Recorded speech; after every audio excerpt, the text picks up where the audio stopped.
right, welcome. I am Abe Zucca. This is part 4 of Fractal Islam.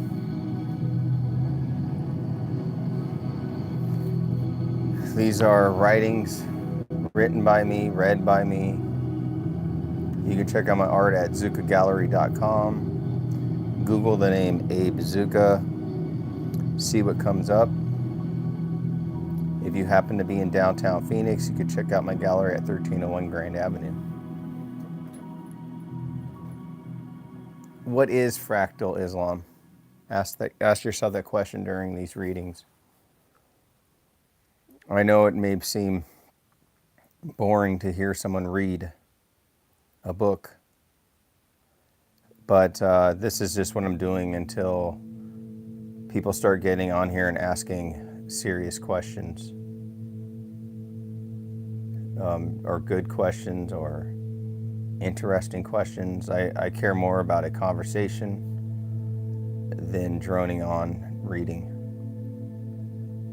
But until then, let's start the reading. There's this thing called recurso that I invented. It's just a repetition theory, and it exists within Fractal Islam. Let's begin today's morning reading the Mirror Cosmopolis. The Mirror Cosmopolis, Europe, Islam as reflective engines. A grand metaphysical architecture of mutual projection, recursion, epistemic refraction. There is no Europe without Islam. There is no Islam without Europe. Civilizations are mirrors that pretend not to reflect. Every border is a reflective surface. Mutual projection. Europe and Islam construct each other as mirrors. Each defines itself through the distortions of the other. The terrible Turk was Europe's fantasy of its own repressed violence. The corrupt West was Islam's fantasy of its own abandoned purity. Civilizations hallucinate each other to stabilize themselves. The Mirror Cosmopolis begins with these hallucinations. The Mirror Cosmopolis begins when these hallucinations become reciprocal.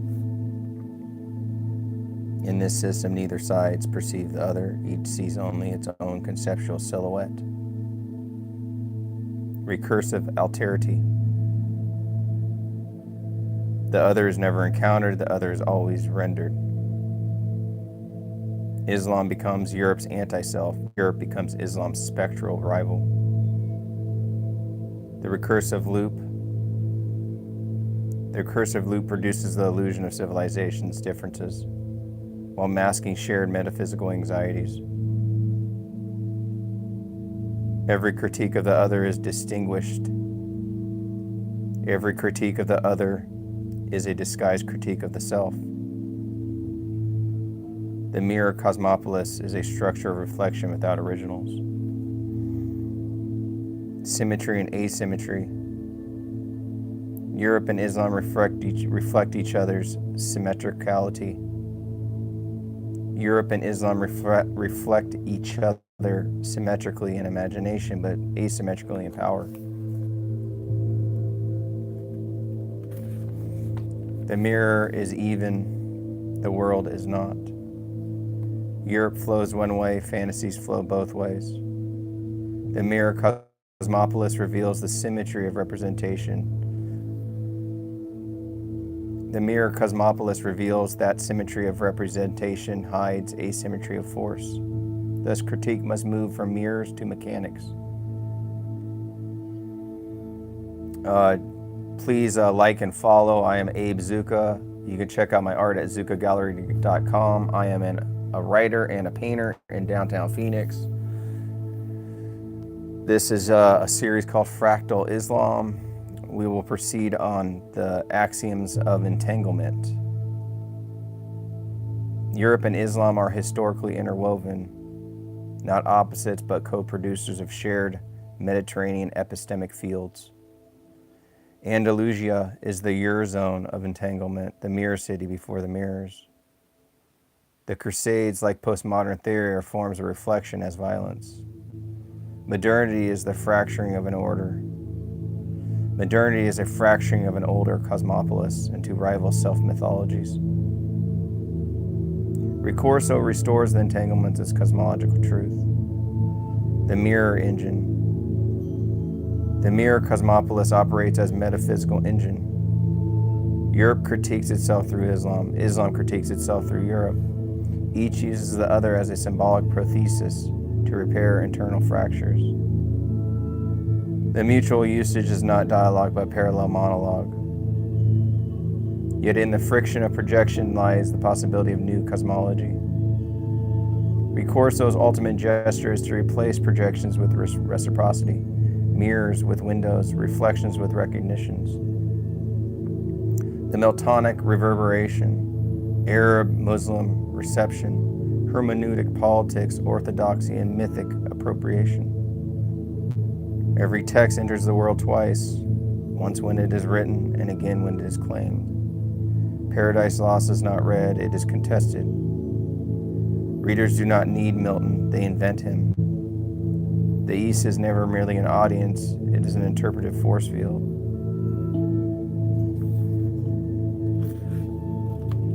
Miltonic reverberations, Arab Muslim reception, hermeneutic politics, orthodoxy, myth-making. The two Miltons, pious Muslim, inhumane Zionist. Every culture invents the Milton it needs. The pious Muslim Milton and the Zionist Milton are two masks worn by the same poem. Louis Awad's devout Muslim Milton is less about Milton and more about the dream of a Protestant poet who unknowingly shares Islamic disdain for clerical meditation. Raha al-Naqsh's Zionist Milton is likewise a projection, fearcraft, and political anxiety condensed into hermeneutic suspicion. Milton becomes a site of ideological combat, a battlefield where readers fight each other using the poet as weapon. The contradiction between Awad and al-Naqish reveal not the instability of Milton, but the instability of cultural mirrors. Reception as self-exposure. Reception as autobiography disguised as criticism. To label Milton Muslim is to proclaim affinity with his anti-clericalism. His sola scripturas ethos, his emphasis on divine immediacy without priestly gatekeeping. To label Milton Zionist is to expose political trauma, historical wounds, and the perpetual anxiety of Palestinian question. The Arab Muslim reader sees in Milton the unresolved tension of their own world, religious authority, rebellion, prophecy, legitimacy. Every reading of Milton reveals an unspoken theology. The textual authority, Quran, Bible. Paradise Lost is inevitably read through the Quranic doctrine, the belief that prior scriptures have been distorted. Where Milton's biblical epic is imaginative, Arab Muslim readers approach the same narrative as creed, not literature. Thus, Milton's poem confronts an audience whose untext, the Quran, is considered uncorrupted, divine, and linguistically miraculous. The Islamic reader evaluates Milton not only as poet, but as theologian and often as a mistaken one. The interpretation becomes a negotiation between revelation and imagination, authority and artistry. Hermeneutic friction, poet versus creed. The scripture becomes narrative, and narrative becomes poem. Tensions become inevitable. Milton's dramatization of Satan is thrilling to readers accustomed to doctrinal certainty, sometimes dangerously so. His betrayal of the father and son conflicts with Islamic strict monotheism, producing cognitive friction that can become aesthetic fascinations or theological rejection. In a culture when 97% believe in angels and 89% in hell, Milton's cosmos is not metaphor, it is rival cosmography.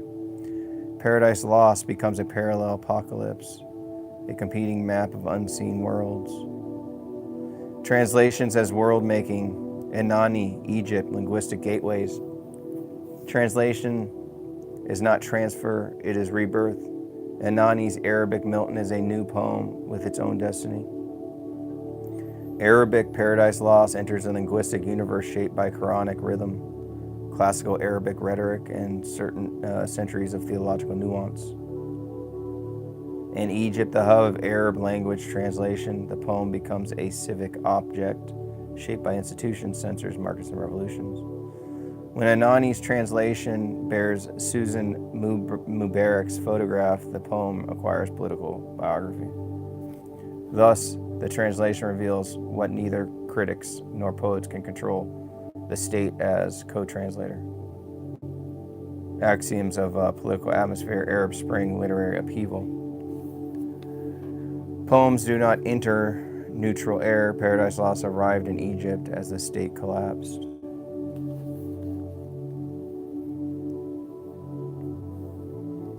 The Arab Spring created a new interpretive horizon: rebellion against authority, suspicion of power, and the reenchantment of political myth. Satan, Samson, and Milton's rebels take on new meaning for a generation confronting tyranny, revolution, and counter-revolution.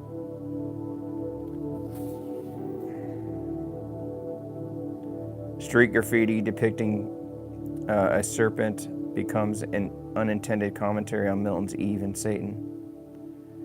In revolutionary era, myth becomes political grammar.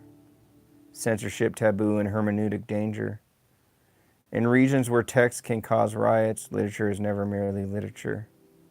Paradise Lost is potentially taboo. It contains a fictionalized Quranic story, personified angels, anthropomorphic depictions of God, dangerous elements in Orthodox Sunni theology.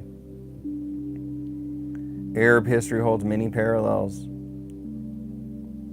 The Taha Hussein on pre-Islamic poetry, Mafal's Children of Our Alley, and Hadir, Seaweed Feast, texts that triggered the theological or political crisis. Milton enters this field not as poet, but as provocation. To read Milton openly is, in some contexts, to enact a small rebellion. Periphery neglect, non-Anglophone erasure. Arab Muslim readings of Milton have been forgotten, not because they are insignificant, but because they are outside the Anglophone's epistemic center. Western reception studies imagine an implied order who is secular, monolingual, occidental, and therefore unreal. The real reader in Cairo is Arab, Sunni, multilingual, and steeped in Quranic cosmology. Literary theory neglects the periphery because it fears interpretive difference. Ricorso restores the periphery as center by treating Arab Muslim reception as cosmological axis. The intersectional hermeneutics, Egyptian, Sunni, Arab Muslim readers. Interpretive changes when the reader changes. Identity is an epistemic engine. An Egyptian Sunni reader approaches Milton through multiple intersecting lenses: creed, culture, language, history, politics. Intersectionality is not merely identity, it is hermeneutical architecture determining what a text can mean. The Arab Muslim reader is not peripheral, but necessary. Without them, the global meaning of Milton is incomplete. The poem's potentialities unfold through their intersections. New meanings activate only when the appropriate reader appears. Ricorso, Milton as mirror cosmopolis node. Milton becomes a mirror in the cosmopolis, reflecting Christianity to Muslims, Islam to Christians, the West to the East, and East to the West. His epic becomes a shared mythic surface upon which civilizations test their interpretive strengths. Milton is not universal, he is multiversal, a poet whose image splits into contradictory likenesses in every culture he touches. Arab Muslim readers generate a third Milton, neither Protestant nor Zionist, but a planetary mythmaker. In the Ricorso cosmology, Milton is a titan of interpretation, an author whose work becomes an arena for cosmic hermeneutic struggle. Orthodoxy versus imagination, revelation versus reason, East versus West, text versus world. That is the closing of part 4 of Fractal Islam. Thanks for joining me this morning. Like and subscribe. Check out my art at zuccagallery.com and come into my gallery in downtown Phoenix. Google the name Abe Zucca. I'll see you later.